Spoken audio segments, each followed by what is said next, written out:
Hi everyone welcome back to my channel कौन चली India रे मैं आशा करी आपने समस्त भलरे अच्छा स्टॉक मार्केट गोटे एपिसोड को पुणी थोड़ा स्वागत करी मुझे मेंटर सुधांशु शेखर। तो आपण मानकर केमती कौन चलती ट्रेडिंग देखंतु आज दिन बहुत हेक्टिक थिला। रीजन बहुत किसी अच्छी टेलीग्राम बैन है इंडिया रे 4-5 दिन 22 तारीख पर्यंत जो नीट्र पेपर लीक होता मेडिकल एंट्रांस से आम मानक टे प्रोब्लेम तो आसी किंतु कौन करवा गवर्नमेंट को सहयोग करवा होची हमर काम कहीं ना निहाती जदि सरकार चाहूँगी तो सी करें ban.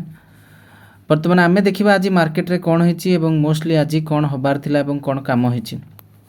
It was a dull and boring day. Nifty तथापि 130 पॉइंट ऊपर थिला। आम भावते कौन निफ्टी तल को आसब जदि खसला किंतु ऊपर को जावाक चाहिए। निफ्टी खसलानी साइडवेज रही रही पॉजिटिव होकी ही क्लोज देछि। It was a pre planned day. आपण मैंने यदि डेली चार्ट रे देखिए मार्केट को ताले completely it's a inside bar today.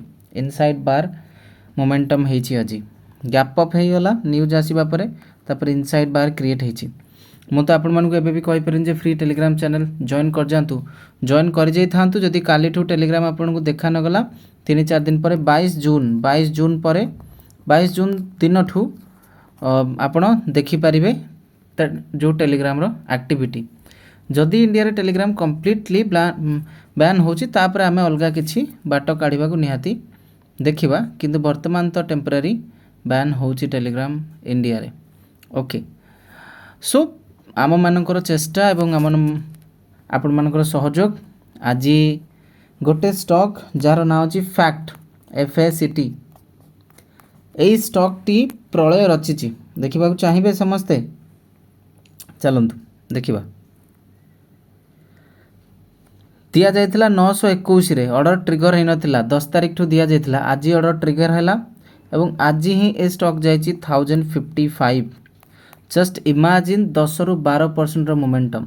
दिव्यलोचन बाबू जे कि हमर क्लाइंट सी बहुत भलो काम करछन्ती एथिरे 5300 पाखापाखि काढिछन्ती अदर स्टॉक्स रे मध्ये काम करछन्ती।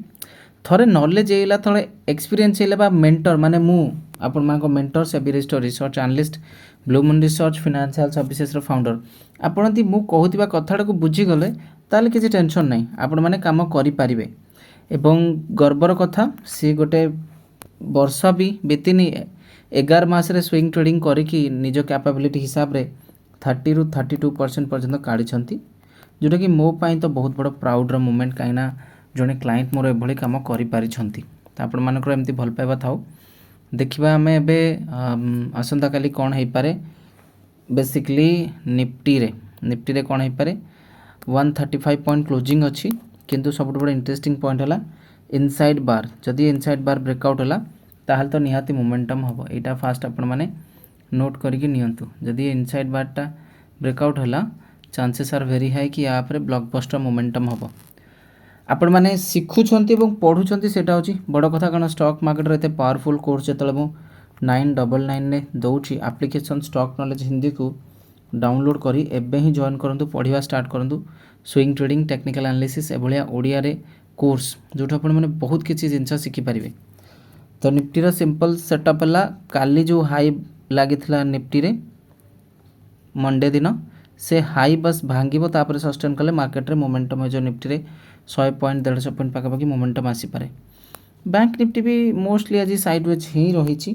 बैंक निफ्टी टिके तलू को आसला किंतु एट दी एंड रे छोटो candle bunchy baby candle bank Nifty भी जदि सस्टेन करूची ऑब्वियसली बैंक निफ्टी मध्ये गोटे स्ट्रांग मोमेंटम हमको देखा मिल पारे। मार्केट मोस्टली टायर्ड हो जाए एत बड़ रैली पर एवं मार्केट रे न्यूज भी किसी अच्छी से सब न्यूज को लेकिन मार्केट फ्रस्ट्रेटेड अच्छी।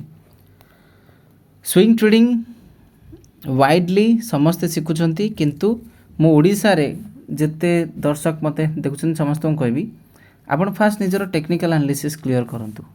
टेक्निकल एनालिसिस क्लियर कला परे ही स्विंग ट्रेडिंग करबा पई गोड़ बढ़ेबे बुझि पारले। तो टेक्निकल एनालिसिस आग क्लियर करैले स्विंग ट्रेडिंग पई गोड़ बढ़ेबे। तो टेक्निकल एनालिसिस शिखु थांतु एमती भल पाइबा दउ थांतु आपण मानको एमती गाइड करि चले एतिकी ही मोर रहिबा आपण मानक पाखरे कामना।